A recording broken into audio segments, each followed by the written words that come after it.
When you're a little kid and a Jehovah's Witness, you don't have Saturday morning cartoons. Saturday mornings are for field service, and you get up and you put on a dress or your little slacks and shirt and tie, and you're going to go with your parents door to door and try to talk people into studying the Bible and believe things that really nobody wants to believe. When you're a little kid and a Jehovah's Witness, you don't celebrate anything. You don't celebrate your birthday or anyone's birthday. You don't say happy birthday to anyone. And if anybody says happy birthday to you, you are to say politely, thank you, but I don't celebrate birthdays. When you're a little kid, you don't have Christmas. You don't celebrate Mother's Day or Father's Day. So when you're the little Jehovah's Witness kid in school and everybody else is making Mother's Day cards for their mama, you have to go sit in the hallway and do other work or color something different. When everyone else is making Easter bunny stuff or Halloween or anything, you have to go to another place and not be there. When I was a little kid, the mothers would bring cakes or cupcakes or cookies or something for their child to share on their birthday with the rest of the class. And I was not allowed to eat that cake or those cupcakes because that was birthday cake. It was pagan cake.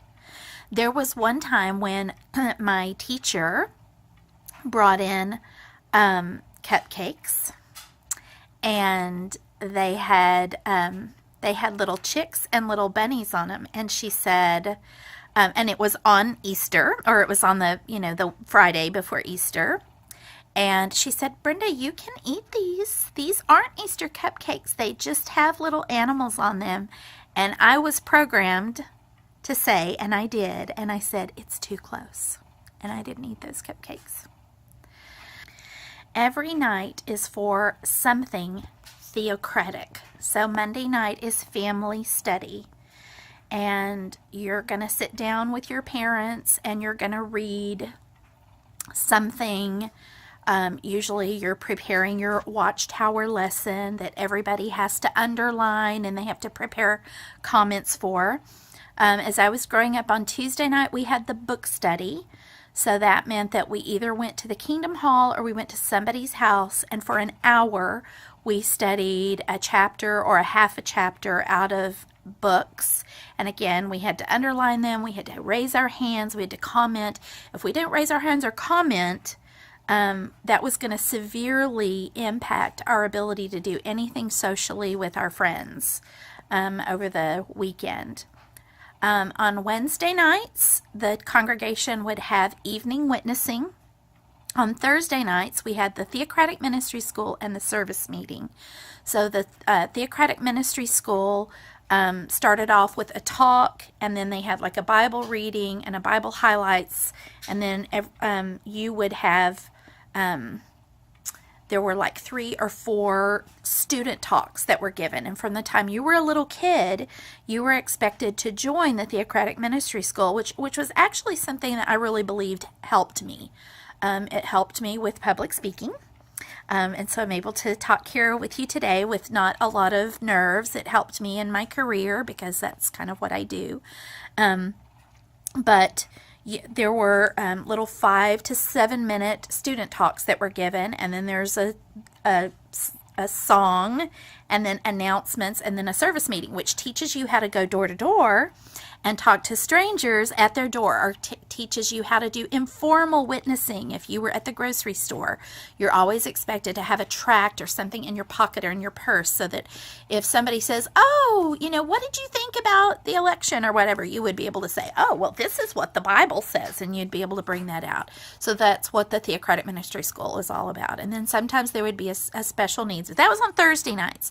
Then Friday nights, you would get ready for Saturday morning to go in field service. So you would prepare your presentation. You would go up and down the hallway and you would knock on the door, and your parents would be on the other side of the door, and you would give your presentation for the Watchtower and the Awake magazine or whatever book they were pushing that month. And then you would get your bag ready for the next morning. The next morning, you would get up and you would meet at the Kingdom Hall for field service, or at your book study group for field service, and then you would work for an hour to an hour and a half door to door, and then sometimes you would get a break, but not always.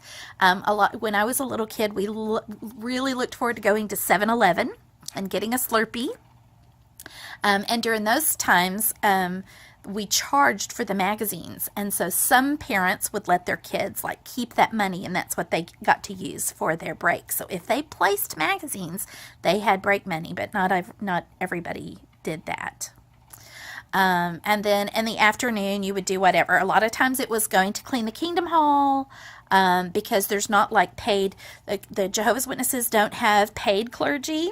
Everybody is volunteer, but so is like the cleaning crew and all of that. And that's only changed like recently. Like now some Kingdom Halls actually pay for like a lawn service. But for my whole entire growing up life, and well into my adult years, it was still, we would go and mow at the Kingdom Hall. Each congregation would have like a month that was their responsibility to do that.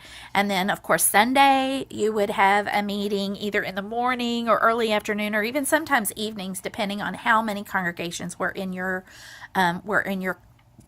particular Kingdom Hall. But that's pretty much the life of all little kids. They don't have a childhood like everyone else. We were not allowed to play in team sports. That would have been having bad association with worldly children. We weren't allowed to have like rock star idols, or we weren't supposed to like follow like fashion trends and things like that. We were supposed to be modest and not fashion ourselves after the world. They would often ask young people, but I mean everyone in the meetings at times, if you were out in a group or by yourself, could somebody identify that you were a Jehovah's Witness by the way that you dressed? And it wasn't that we had to like all wear dresses or not wear makeup or anything like that, but you were supposed to you weren't really supposed to wear anything like spaghetti straps or strapless. Every once in a while somebody would do that, and you would be like, ooh, but when you wore shorts or whatever, they had to be like a certain length, and your dress always had to be below the knee. And then of course Tony Morris is now very famous for his tight pants Tony, because he came out in 2014 and told everyone that the brothers should not be wearing tight pants, because we all know it was the homosexuals that that designed tight pants, and they were getting their jollies out of watching our young brothers wear tight pants. So you shouldn't be wearing tight pants. But anyway, I just wanted to just put out a little video this week to let you know what it's like to be a little kid. Oh, absolutely. So when you're a Jehovah's Witness kid, your summers, where everybody else was, thinking about vacation and all this. Not that we didn't have vacation. We did. We would go places. But when you were on vacation, you still went to meetings, because wherever you were visiting, there would be a Kingdom Hall. And so we even, like if we were camping or anything like that, we would take our literature and witness to people in the campground. God, I shudder thinking about that. But then our summers were all about preparing for the convention.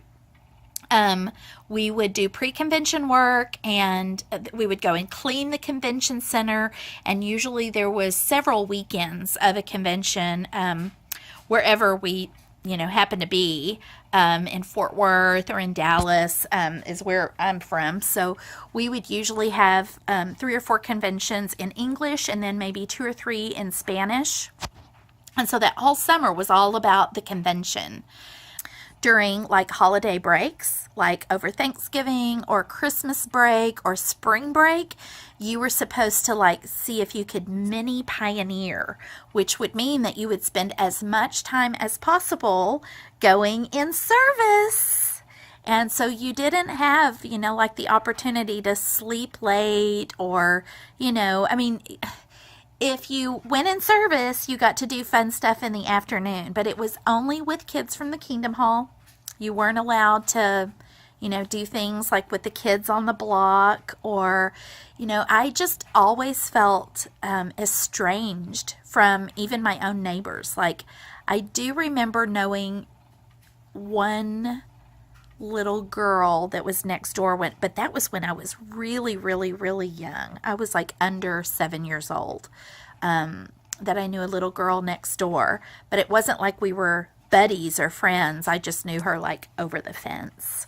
But anyway, to this day, I have a hard time like going out and like meeting my neighbors. And even though Jehovah's Witnesses say, oh, well, you should get to know your neighbors so that you could witness to them. Ugh. Oh my gosh, our poor neighbors.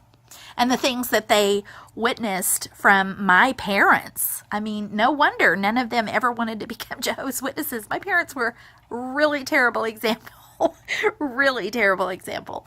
But anyway, I was just getting ready to go to bed and I thought, you know what? I'm just going to spend a couple of minutes and just talk about this just a little bit. You guys have had experiences too. Please share your experiences down in the comments, and please like and subscribe, and I will look forward to seeing you next time. Thanks so much for watching.